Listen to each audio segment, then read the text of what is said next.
Pengangguran seringkali menjadi masalah di berbagai negara, tak terkecuali Indonesia. Adanya pengangguran telah menyebabkan produktivitas dan pendapatan masyarakat berkurang, sehingga menimbulkan kemiskinan dan masalah-masalah sosial yang lainnya. Di Indonesia, pengangguran ini dapat disebabkan oleh beberapa hal di antaranya. 1. Ketidakseimbangan antara pekerjaan dan jumlah tenaga kerja yang meningkat setiap tahunnya. Sulit mendapatkan pekerjaan tersebut terjadi karena jumlah pekerjaan yang tersedia sedikit dan tidak diiringi dengan kemampuan dari para individunya. 2. Kemajuan teknologi. Penyebab pengangguran selanjutnya adalah kemajuan teknologi. Kemajuan teknologi memang merupakan hal yang positif, namun hal tersebut juga harus diwaspadai karena dapat menyebabkan ketidakseimbangan antara pekerja yang telah digantikan posisinya oleh teknologi yang canggih. Alasan utamanya adalah karena biayanya jauh lebih murah dengan kerja yang cepat dan akurat. Yang ketiga, adanya pemutusan hubungan kerja. PHK akan terjadi setelah berakhirnya kontrak kerja atau adanya pengurangan tenaga kerja. Biasanya, sebuah perusahaan juga akan melakukan metode ini untuk menstabilkan sistem kerjanya. Pengangguran yang terjadi di Indonesia ini semakin banyak dirasakan, yaitu ketika di tahun 2020, Indonesia dihadapi dengan adanya pandemi COVID-19.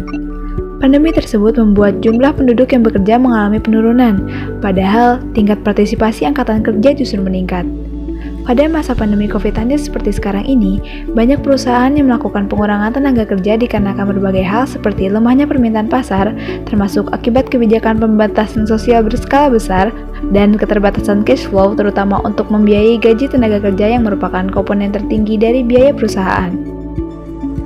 Menurut data Badan Pusat Statistik pada Agustus tahun 2020, tingkat pengangguran terbuka mencapai 7,7%, yang mana jumlahnya ini meningkat sebanyak 1,84% dibandingkan dengan Agustus tahun 2019.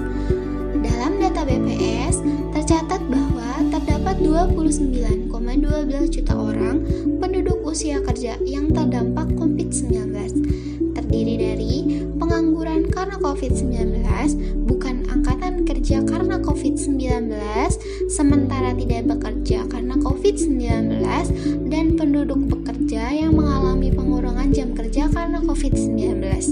Untuk mengurangi pengangguran yang terjadi, ada beberapa langkah yang bisa dilakukan, yaitu mengeluarkan kebijakan moneter, mengeluarkan kebijakan fiskal, memberikan pendidikan dan pelatihan, pemberian subsidi ketenaga kerjaan, perpanjangan tunjangan ketenaga kerjaan, melakukan diversifikasi ekonomi, menyediakan banyak informasi lowongan kerja.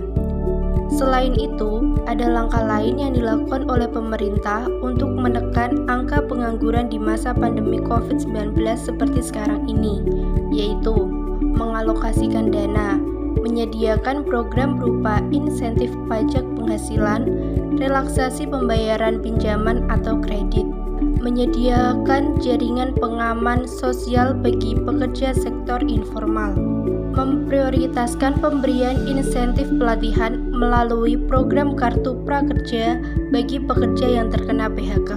Memperbanyak program peluasan kesempatan kerja seperti padat karya tunai, padat karya produktif, terapan teknologi tepat guna, tenaga kerja mandiri, dan kewirausahaan yang dimaksudkan untuk penyerapan tenaga kerja.